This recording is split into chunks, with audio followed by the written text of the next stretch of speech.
Как вы, наверное, знаете, я периодически, что называется, чекаю возможности зарабатывать в играх. Так называемые play-to-earn проекты, то есть проекты, непосредственно заточенные под такой заработок, не являются в этом плане исключением. И сегодня хотелось бы посмотреть на новую, но при этом олдскульную игру под названием Sakura Falling of the Mir. И да, разумеется, это реклама, к нам обратились непосредственно разработчики, мол, гляньте, но я, как обычно, постараюсь быть максимально объективным. Кроме того, лично мне проект показался достаточно самобытным, чтобы обратить на него внимание. Не забываем подписываться на канал, напоминаю, это лучший способ поддержать его развитие. Меня зовут Мадлер, это портал Гохару, и мы начинаем.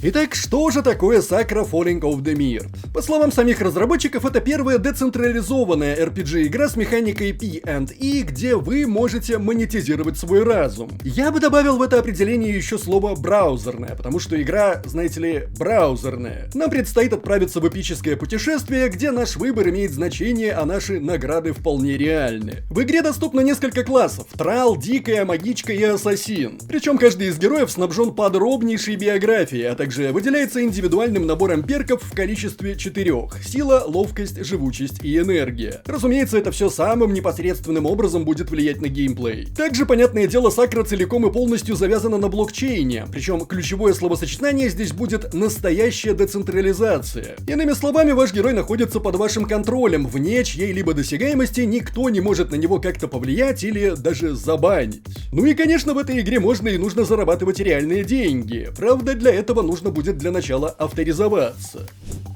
Да, казалось бы, тривиальное действие, но нужно понимать, что раз у нас тут прозвучало волшебное слово блокчейн, не все будет так тривиально. Но и сложного, к слову, здесь ничего нет. Регистрация, разумеется, происходит через всем знакомый MetaMask. Игра находится на блокчейне Phantom, таким образом, для начала нам нужно будет добавить сеть Phantom Opera в MetaMask. Делается это буквально за пару минут, как я говорил, ничего сложного, особенно для тех, кто уже сталкивался с блокчейн-проектами. После того, как сеть добавлена, необходимо будет пополнить кошелек токенами FTM, купить которые можно, например, на Binance. Покупаем и отправляем на свой MetaMask кошелек. И вот, по сути, мы уже готовы покорять просторы Мирда. Логинимся на сайте и свапаем токены FTM на внутриигровую валюту Sakura. Минимальная сумма, которая вам понадобится, чтобы зайти в проект, составит 10 токенов Sakura. Это даже меньше, чем один токен FTM по курсу. На более понятном языке что-то около 5 центов. Собственно, эти 10 токенов Sakura нужны нам для того, чтобы купить себе героя и отправиться в данжи. И да, привыкайте, героев здесь придется покупать с завидной периодичностью. Так что я бы сказал, на все про все для пущего комфорта лучше закинуть на кошелек баксов 10. Переходим непосредственно к выбору героя. Как я уже упомянул, их на текущем этапе 4 штуки. Каждый выделяется прежде всего набором характеристик, в котором превалирует тот или иной из параметров. Чтобы не набивать собственные шишки, лучше воспользоваться советом бывалых и начать с Трала. Просто потому, что в его статах преобладает здоровье, и на начальных этапах игры это может, скорее всего, зарешать. А вот после того, как вы уже основательно ознакомитесь с игрой, нафармите достаточное количество итемов, можно будет подумать о другом герое. Здесь уже рекомендуют пересаживаться на магичку. В общем, все, как говорится, на ваш страх и риск, но я, ежели чего, предупредил. Наша задача, как несложно догадаться, заключается в том, чтобы проходить данжи, прокачивая своего героя и подфармливая полезное барахлишко. Причем, если посмотреть на интерфейс персонажа, можно заметить на картинке аватара какие-то загадочные вертикальные полоски. Это жизни вашего героя. Когда они закончатся, понятное дело, и сам герой. Да, вместе со всем нафармленным шмотом. И придется покупать нового. В этом, по сути, и заключается элемент хардкорности, а также один из пунктов дохода разработчиков. Также, пожалуй, следует упомянуть о еще одном важном параметре — карма. От него будет зависеть успех небоевых событий во время рейда. Конечно же, вне зависимости от того, воспользуетесь ли вы вышеобозначенными советами по выбору персонажа, некоторое количество шишек придется все же набить. Просто потому, что любое неверно принятое решение, любой проигранный бой может стать последним для вашего персонажа. Тем не менее, нельзя сказать, что игра буквально заточена на ваш луз. Нет, более того, в ней есть некоторые механики, которые призваны помочь выжить вашему герою. Например, так называемые подкрепления. Механика, которая позволяет взять себе в помощь одного рандомного героя, что, конечно же, может самым положительным образом сказаться на исходе рейда. При этом мы моментально восстанавливаем себе хп, получаем буст к статам на 20%, но не обойдется и без ложки дегтя. С призванным помощником придется делиться добычей. И не той добычей, которую вы полутаете в случае успешного прохождения файта, а всей добычей с рейда. Да, откровенно говоря, такое себе, так что тут еще 10 раз подумаешь. С другой стороны, вы точно так же можете предоставлять своего собственного героя в помощь другим игрокам и лутать с этого свой интерес.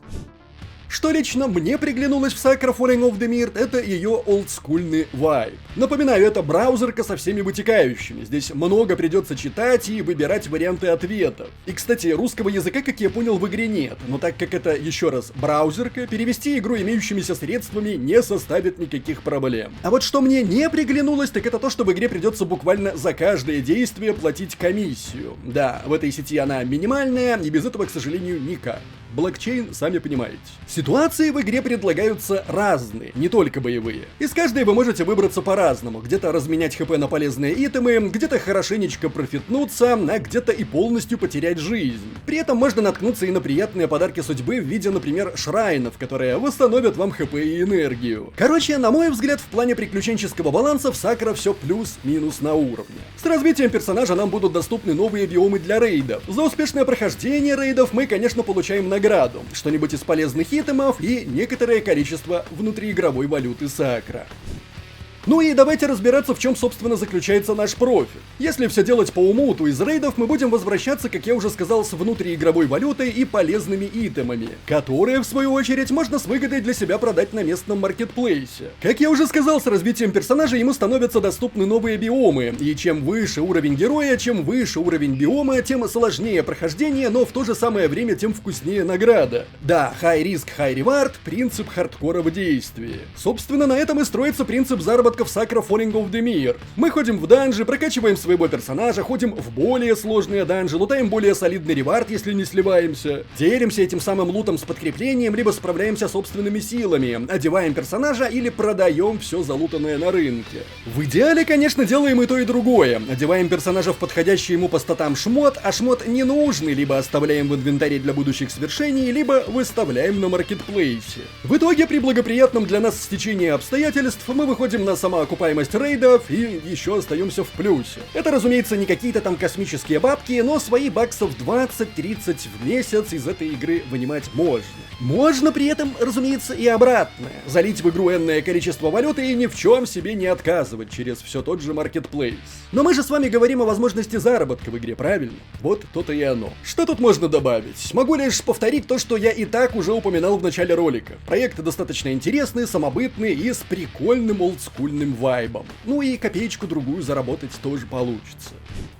Не забываем, как всегда, традиционно поставить лайк или дизлайк этому видео, поделиться им с друзьями, оставлять свои комментарии, прожать колокол, чтобы быть в курсе выхода нового контента, и подписаться на нас везде, если еще не подписаны. С вами был Мадлер, это портал Go.ru. Еще услышимся.